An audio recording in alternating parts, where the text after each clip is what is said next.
수지는 기회는 이때다 싶었다. 두 놈이 분산됐을 때 한 놈이라도 먼저 제압해야 했다. 수지는 호리호리한 놈이 먼저 덤벼들자 가볍게 피하면서 발로 낭심을 걷어찼다. 놈이 억소리를 내면서 모래밭에 주저앉았다. 동시에 거구에게 옆차기를 날렸다. 놈이 제법 날렵하게 피했다.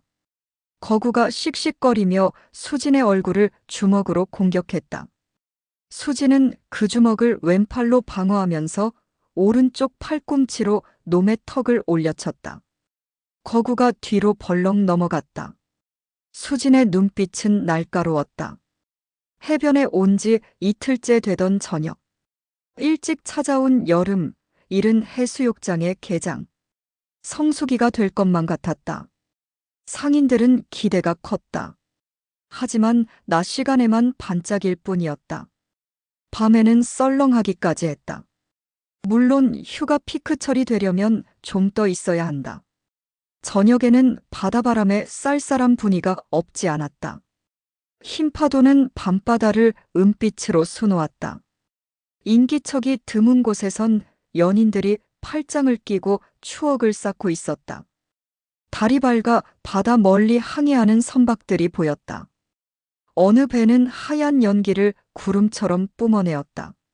수지는 해변을 걸으며 마음다짐을 하고 있었다. 시합을 앞두고 늘 마음이 불안하고 초조했다. 상대가 얼마나 강할까 생각하면 하루 한시도 쉬고 싶지 않았다. 그러나 체력은 한계가 있기 때문에 훈련을 많이 한다고 기량이 한꺼번에 느는 것은 아니다. 지속적으로 꾸준히 하는 게 중요했다. 조금이라도 쉬면 밸런스가 깨져서 힘들었다. 수지는 이번 시합을 이겨야만 했다. 당장 어머니 병원비가 걱정이었다. 수진의 어머니는 만성관절염과 당뇨 및 신우염 등으로 자주 입원 치료 받아야 했기 때문에 병원비가 만만치 않았다. 수진의 대전료만으로는 턱도 없었다. 그래서 수진은 야간 아르바이트로 대리운전을 하고 있었다. 그렇게 해서 돈을 벌어도 병원 한두 번 갔다 오면 대책 없는 상황이었다. 수지는 밑 빠진 독에 물 붓기식으로 돈을 버는 족족 병원비로 다 들어갔다. 그 때문에 수진의 어머니는 자식을 너무 고생시키는 자신의 기구한 팔자를 탓하게 되었다. 수지는 운동 연습을 하면서도 언젠가는 대학에 들어가 심리학을 전공해보고 싶었다. 그래서 틈틈이 대학 입시를 준비하고 있었다. 늦은 나이지만 포기하지 않고 지속적으로 해오고 있었다. 그런 수진을 바라보는 어머니의 마음은 애틋할 뿐이었다. 대리운전을 하고 나면 수면의 질이 떨어지는 걸 체감할 수 있었다. 그래서 수진은 시합이 있기 3일 전부터는 대리운전을 하지 않고 컨디션 조절을 하고 있었다. 이번 경기는 타이틀 매치여서 개런티가 좀 나온다. 이런 시합은 1년에 한 번 잡기가 어렵다. 그만큼 경력 관리를 타이트하게 유지해야 한다. 들쑥날쑥하면 기회가 오질 않는다. 수지는 오랜만에 바닷가에 나온 걸 잘했다고 생각했다. 특히 밤바다가 이렇게 아름다울 것이라고는 미처 몰랐다. 한참 동안 멍하니 해변을 걷고 있었다. 어디선가 말소리가 들렸다. 큰 바위를 지나 작은 바위들 부근 쪽에서 비명 같은 소리가 들려 신경이 거슬렸다. 혹시나 하는 마음에서 수지는 바위 뒤에 몸을 숨기며 천천히 다가가 봤다. 거기에는 여고생 2명이 4명의 남자들에게 둘러싸여 있었다. 상의를 벗은 남성들은 온몸이 문신투성이었다.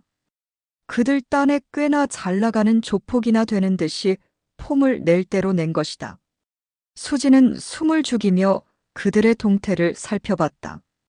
몸이 다소 호리호리한 녀석이 주머니에 2손을 끼고 깝죽댔다. 니들 무릎 꿇을 거야, 맞을 거야. 선택해. 그러자 2 여학생이 얼른 무릎을 꿇었다. 다른 놈이 한 여학생의 머리를 쓰다듬었다. 그 여학생은 겁에 질러 아무 소리도 못 내고 그냥 떨고만 있었다. 또 다른 한 놈이 침을 뱉으면서 여학생 둘 사이에 끼어들어 양손으로 두 여학생 뺨을 만지작거렸다. 살려달라고 여학생들이 애걸했다. 그러자 대장인 듯한 거구가 소리쳤다. 살려달라고.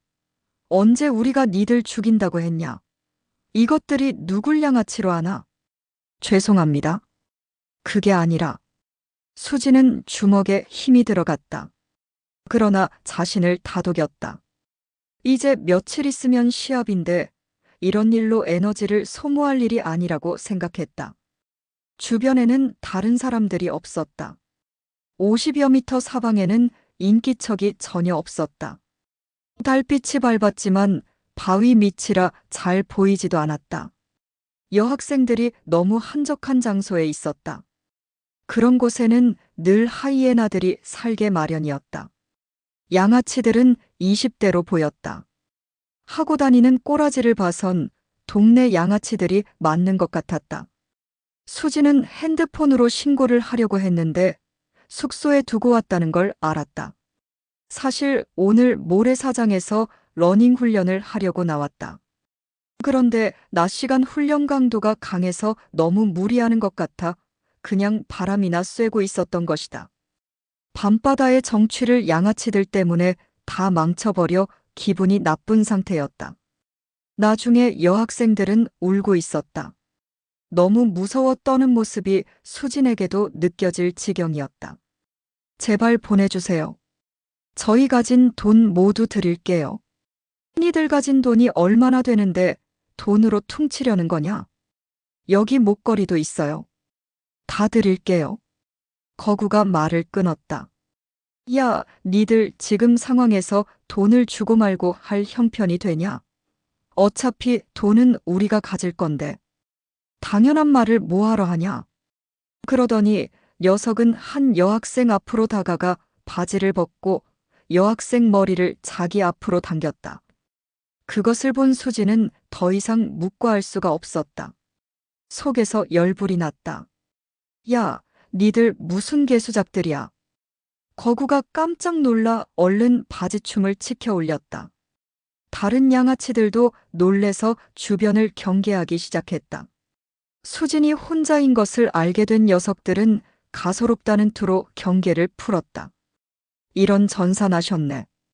이 밤에 대범하게도 호랑이 굴 속으로 들어오다니. 너 뭐하는 년이냐? 니들이 호랑이 굴이라고. 어디 오소리도 안 되는 주제에. 당장 여학생들 보내줘. 그렇지 않으면 아작나는 수가 있어. 내 양아치들은 여학생들에게는 관심이 없고 이제 수진에게만 집중하였다. 그 사이 여학생 둘은 도망치기 시작했다. 그러자 양아치들 중 2명이 잡으려고 쫓아갔다. 수지는 기회는 이때다 싶었다. 두 놈이 분산됐을 때 한 놈이라도 먼저 제압해야 한다고 판단했다. 가까이서 본 양아치들은 허접해 보였다. 수지는 백사장의 애기 주먹만한 조약돌이 보여 한 개를 주었다. 수지는 호리호리한 놈이 먼저 덤벼들자 가볍게 피하면서 발로 낭심을 걷어찼다. 놈이 억소리를 내면서 모래밭에 주저앉았다. 동시에 거구에게 옆차기를 날렸다. 놈이 제법 날렵하게 피했다. 거구가 씩씩거리며 수진의 얼굴을 주먹으로 공격했다. 수진은 그 주먹을 왼팔로 방어하면서 오른쪽 팔꿈치로 놈의 턱을 올려쳤다. 거구가 뒤로 벌렁 넘어갔다. 여학생들을 잡고 이쪽으로 두 놈이 걸어오고 있었다. 그 사이 먼저 낭심을 맞고 쓰러진 놈이 다시 일어났다. 이번엔 두 놈이 한꺼번에 덤벼들었다. 그때 여학생들이 다시 도망쳤다. 수지는 도망치는 듯 뒤를 보이다가 갑자기 도라 모래를 한 줌 뿌렸다. 그중 한 놈이 눈을 훔치며 비틀거렸다. 또 다른 한 놈에게 수진이 앞차기로 복부를 가격했다. 정확히 명치를 때렸다. 놈이 배를 움켜쥐고 쓰러졌다. 여학생들은 이미 멀리 뛰고 있었다.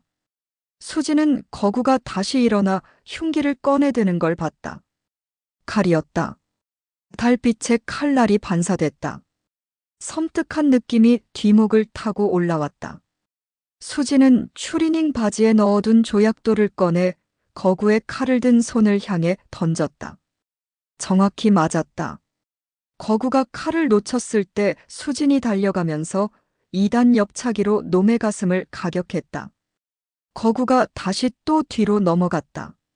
모래가 눈에 들어간 놈이 한쪽 눈을 감고 덤볐으나 모래밭의 중심을 잡지 못하는 형편이었다. 달려들다가 그놈 앞에서 180도 회전하여 팔꿈치로 타격했다. 놈이 얼굴을 부여잡고 주저앉았다. 이 모든 것이 순식간에 벌어졌다. 주변에 보니까 바위 앞쪽에 대여섯 사람들이 모여 있었고 그중 일부는 휴대폰으로 영상을 찍고 있었다. 수지는 사람들이 구경하고 있는 줄도 몰랐다. 아니, 그것을 알아볼 경황이 없었다. 영상에 자신이 찍히면 안 되기 때문에 수지는 전전긍긍했다. 사람들한테 부탁을 했다. 자신을 찍으면 안 된다고 제발 부탁드린다고 말했다. 그런 와중에 거구가 3번째 일어섰다. 수진도 이제 숨이 차기 시작했다. 마지막 힘으로 거구의 낭심을 걷어찼다. 이상한 소리가 나더니 거구가 무릎을 꿇었다. 그때 저쪽에서 순찰차 사이렌 들려왔다. 양아치들이 몸을 추스르며 일어나 반대 방향으로 도망치기 시작했다. 수진이 제일 늦게 도망하는 거구에게 몸을 날려 다리를 걸었다. 다른 놈들도 해변을 100여 미터 정도 도망치다가 숨이 차서 결국 체포당했다. 아까 도망친 여학생들이 신고를 한 것이었다. 여학생들은 수진을 가리키며 경찰에게 상황을 설명했다. 경찰관이 물었다. 아니, 여자 혼자서 이 깡패들 전부 조져놨다는 겁니까? 다른 경찰관이 수진의 추리닝 뒤쪽에 UFC 글자를 봤다. 혹시 이종격 투기 선수 아닙니까? 어쩐지 낯이 좀 익더라고요. 맞지요? 수진이 민망해서 대답했다. 네. UFC 파이터입니다. 그 소리를 들은 양아치들도 놀래 지들끼지 쳐다보며 입을 다물지 못했다. 자신들이 사람을 잘못 건들린 것을 그제야 알게 되어 그나마 다행이라고 생각하는 듯했다. 주변 몰려든 사람들이 박수를 쳤다. 수지는 얼굴이 빨개져 부끄러웠다. 솔직히 파이터가 밖에서 싸움질이나 하고 다닌다는 비난이 두려웠다. 프로 선수로 키운 주먹은 사실상 일반인에게는 살상 무기나 마찬가지일 수가 있었다. 체중이 낮아도 그 타격은 일반인과 비교 자체가 안 되는 것이다. 수지는 자중자애할 할 것은 속으로 새삼 다짐했다. 경거망동하다가 크게 낭패를 당할 수가 있는 것이다. 그렇지만 한편으론 사회의 시민의식이 실종돼 가는 것은 너무 안타까웠다. 시장 한복판에서 여자가 끌려가도 누구도 만류하거나 제지하는 사람이 없는 실정이었다. 그런 사회에서 정의는 구두탄에 불과할 것이다. 경찰에서 용감한 시민상을 수여한다고 했다. 수지는 극구사양했다. 경찰에서는 의인에 대한 우리 사회의 격려와 권장이 필요한 시기라고 적극적으로 추진했다. 하는 수 없이 시민상을 받고 언론에도 얼굴이 나왔다. 그 정도에서 끝났으면 했는데 잊어버리고 있었던 동영상이 나돌고 있었다. 시합에서 패배하고 넋을 잃고 자포자기로 생활하고 있었다. 사실 여학생 2명을 구하는 싸움에서 왼쪽 어깨를 다친 게 시합에서 결정적인 작용을 했다. 패배의 직접적인 원인이 되었다. 만약 그날 사건에 휩쓸리지 않았다면 결과는 달라졌을 것이다. 그것은 수진의 코칭 스태프에서도 나온 지적이었다. 그렇다고 수진은 여학생들을 도와준 것을 후회하는 것은 결코 아니었다. 또 같은 상황에 처해도 똑같이 했을 것이라고 생각했다. 어쨌든 패배한 것은 피배한 것이다. 그건 어떤 변명이나 핑계로 달라질 수 있는 게 아니었다.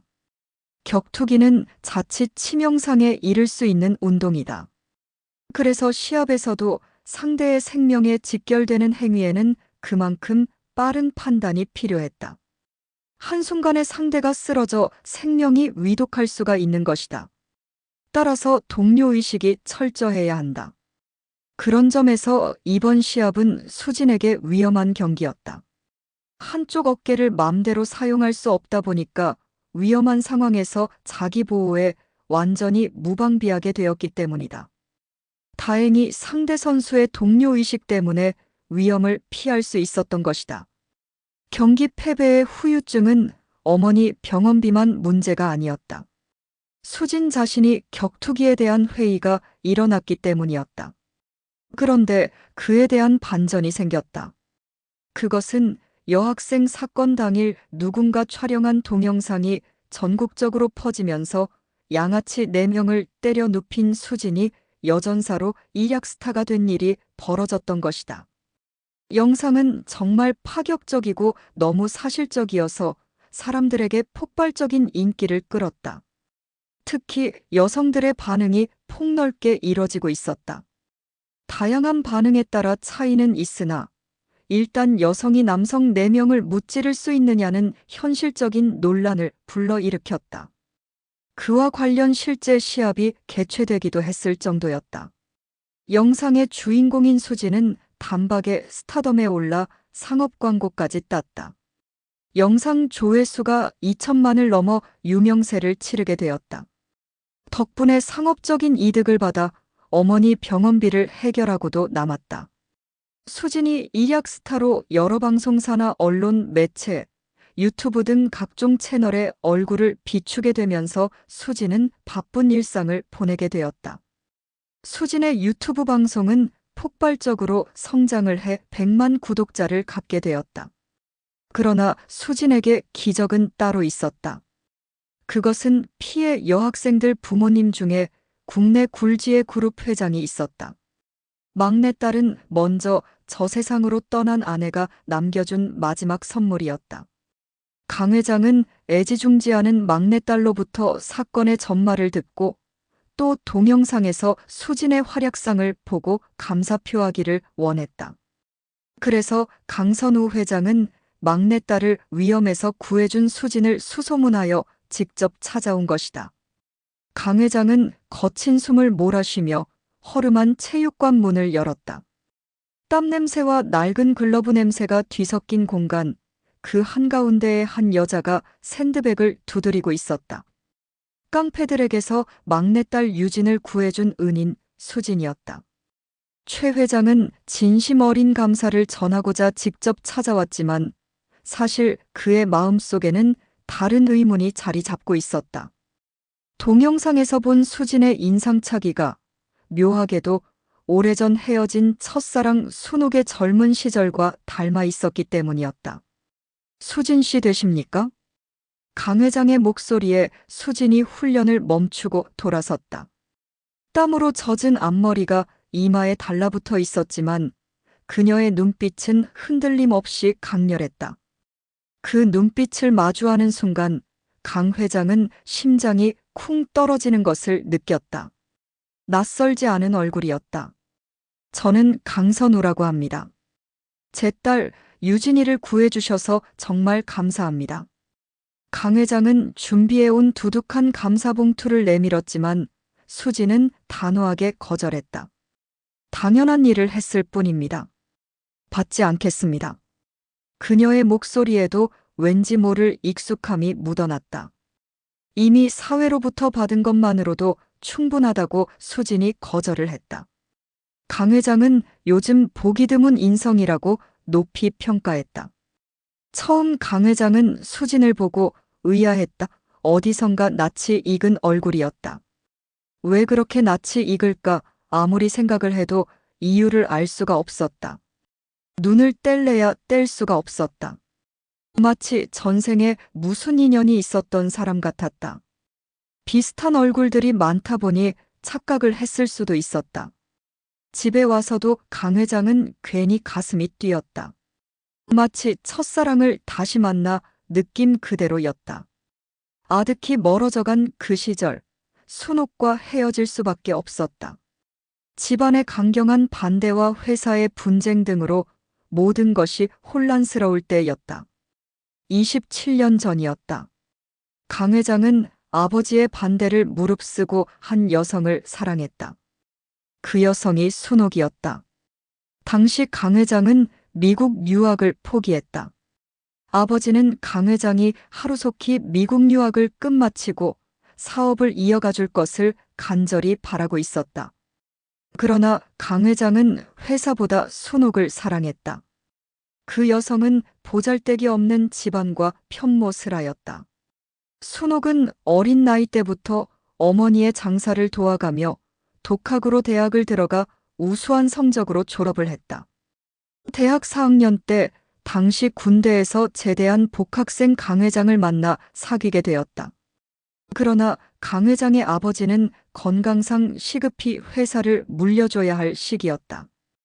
회사 내부의 지분 다툼이 친인척 간의 파벌 갈등으로 전개되어 복잡한 양상이었다. 자칫 평생을 바쳐 이뤄낸 회사를 남에게 빼앗길 수도 있었다. 그런 마당에 강 회장이 미국 유학을 마다하고 그것도 여러모로 부족한 집안의 여성과 교제한다는 건 있을 수 없는 일이었다. 미국에서 경영학 유학이 준혁이 아버지의 사업을 물려받을 전제 조건의 하나였다. 아버지의 회사는 미국 현지의 밀접한 파트너 기업이었다. 미국식 경영 방침을 조건으로 하는 기업 승계 절차는 복잡했고 지분 다툼으로 친인척 간의 원수가 되어가고 있었던 급박한 상황이었다.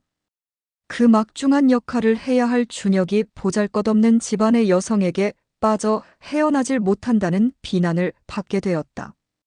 당시 강 회장의 아버지는 거의 시한부 삶을 살고 있었기 때문에 2년간의 유학 기간까지 무사히 견뎌낼지도 미지수였다.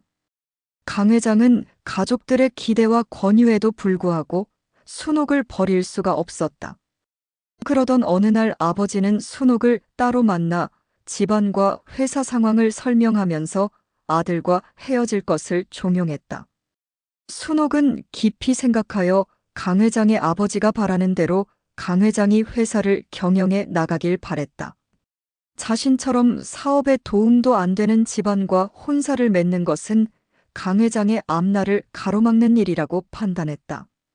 그렇게 하여 어느 날 순옥은 소리 소문 없이 어디론가 떠나버렸다. 강 회장은 당시 깊은 시름에 빠져 고통받았다. 그러나 생명을 놓고 회사를 지키려는 아버지의 뜻을 저버릴 수도 없었어 결국 눈물을 흘리며 미국 유학길에 오르게 되었다. 그리고 지금 강 회장은 그 회사의 대표이사로 취임하여 현재에 이르고 있는 것이다. 강 회장은 비서에게 지시를 했다. 수진에 대한 인적사항과 자라온 과정, 부모에 관한 사항에 대해 자세히 파악하도록 했다. 일주일 만에 그 결과가 나왔다. 강수진, 26세, 서울 광진구 자양동 대동빌라 101동. 모친 이순옥, 54세. 그 순간 최 회장의 머릿속에 오래전 기억들이 폭풍처럼 휘몰아쳤다. 강 회장은 확신했다. 첫사랑 순옥이라고. 그리고 수진은 자신의 딸일 확률이 높았다. 수진이 얼굴에서 자신의 모습도 겹쳐 보였다. 강 회장은 하염없이 눈물이 났다. 모진 세월 순옥이 어떻게 세파를 견디며 살아왔을까 생각하니 가슴이 터질 것만 같았다. 자식을 데리고 강 회장 자신을 얼마나 원망했을까.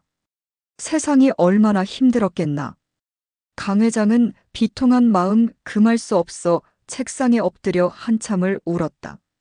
그러면서 이제 다시 만날 수 있다는 생각에 정신이 번뜩 들었다. 이러고 있을 때가 아니었다.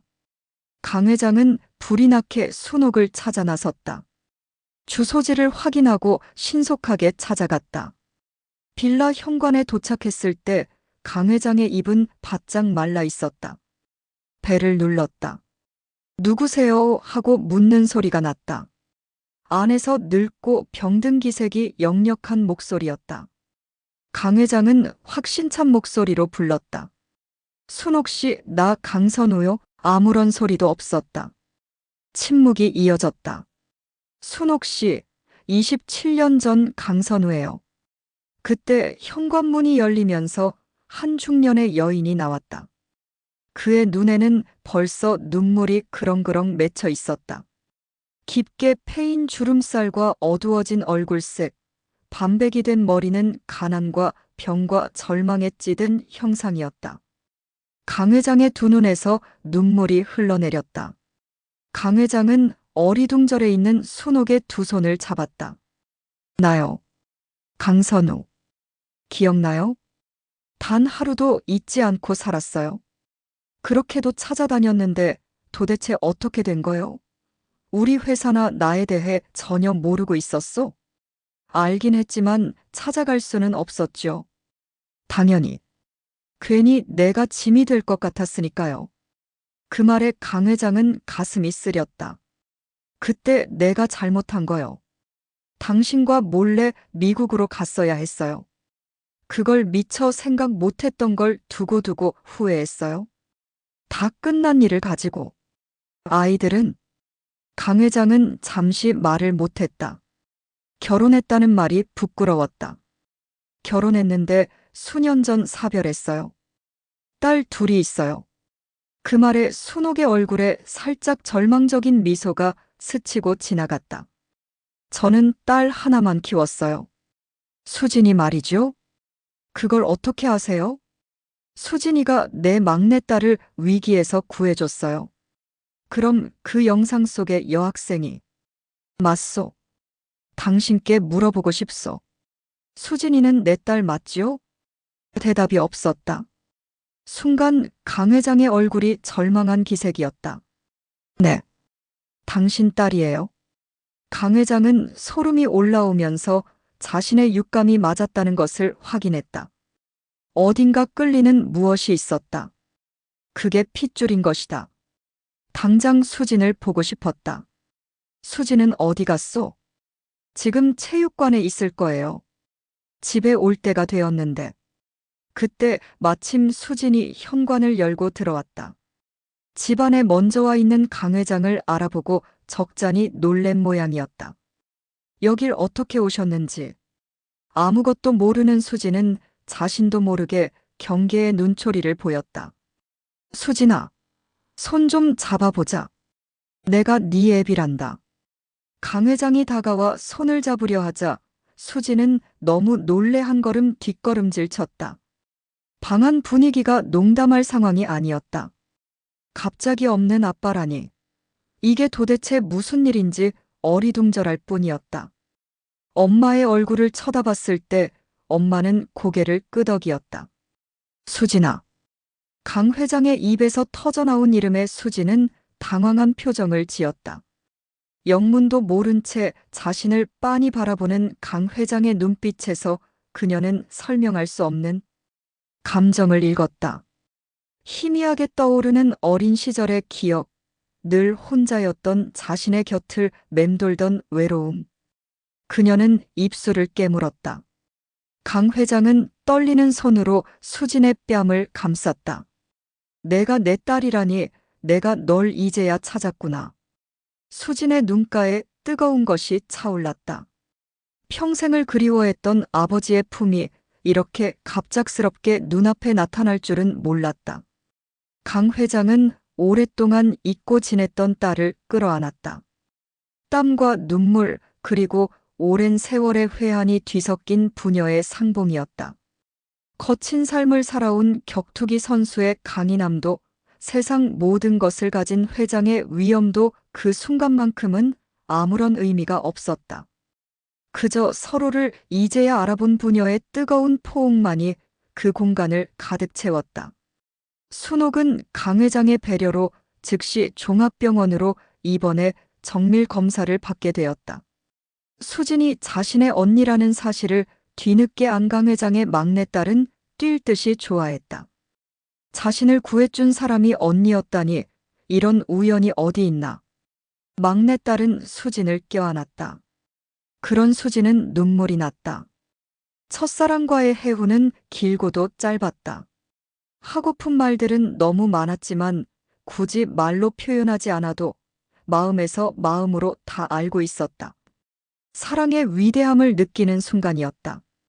수진은 강 회장의 도움으로 여성 전용 체육관을 건립했다.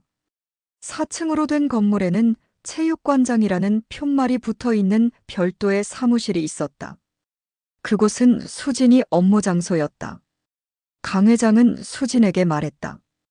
체육관은 어느 정도 자리가 잡히면 외부 운영자를 쓰고 너는 지금부터 회사 기획조정실에 나와 회사 업무를 배워야 한다. 시간을 충분히 갖고 하나하나 해나가자. 수지는 뜬금없이 회사 경영이라는 말에 덜컥 겁이 났다. 상상조차 못한 일들이 연이어 벌어지는 것에 수지는 한편으로 두려웠다.